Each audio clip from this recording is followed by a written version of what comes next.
there, Stalkaz here.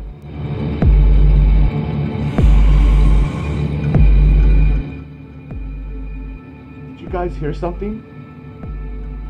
No? This is just my imagination. Anywho, I thought I'd go ahead and share some candy-corny jokes with you. Get it? So, why is it hard to trust artists? It's because their drawings start out sketchy. And also, at conventions, they're known as con artists. What is the best-selling car brand among furries? Ferrari. What is the most prestigious furry college in England? Oxford. And did you hear about the vampire and the werewolf? It was love at first bite, but then they broke up because the vampire was driving the werewolf batty.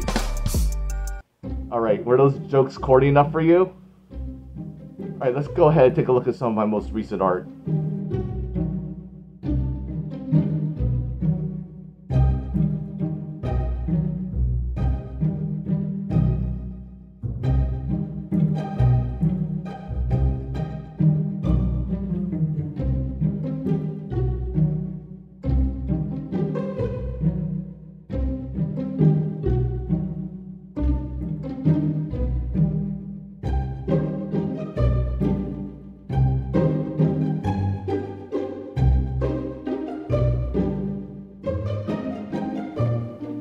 And now here's this fun, spooky story for you guys. Well, one of my many interests is genealogy, and so one day I went out, and this is quite a few years ago, I went out to the location of my great-great-great-great-grandfather's farm, and as you can see, here's a picture of the original stone house, and then there's also a barn next door to it. I'm not exactly sure how old that barn is.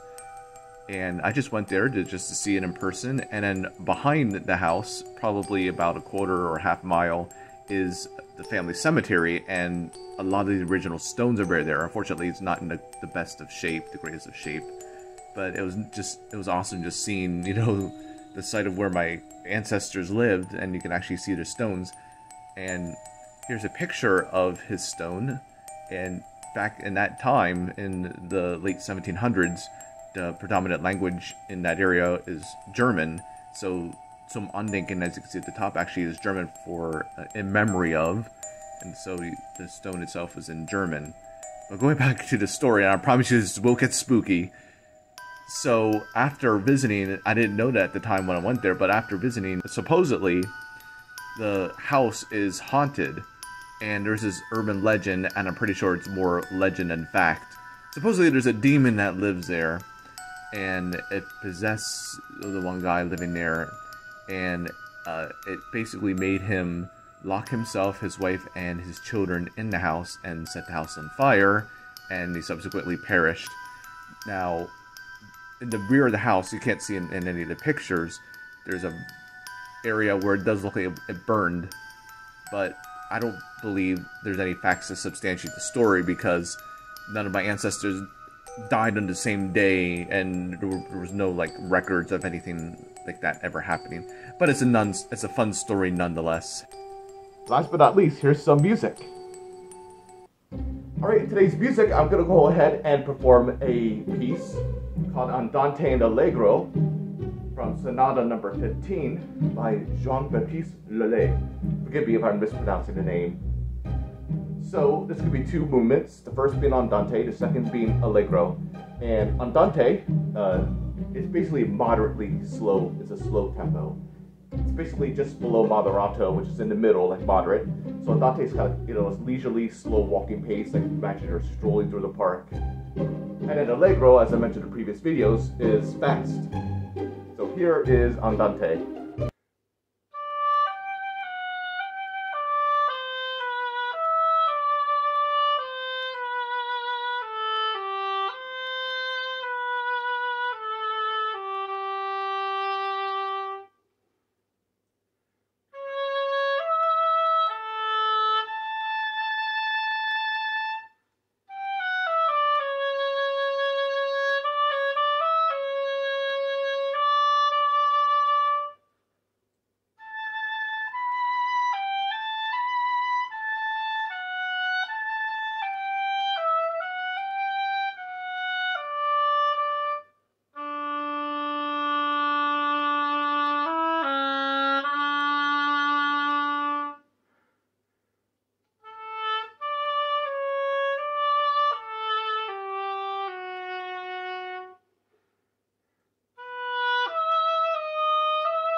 Alright, so that was Andante. Here's Allegro.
Alright, well there you go. There was Jean-Baptiste Lully's Andante Allegro from Sonata number 15. There you have it. Hope you guys enjoyed. Go ahead and like, comment, subscribe. This is Stalkaz. See ya!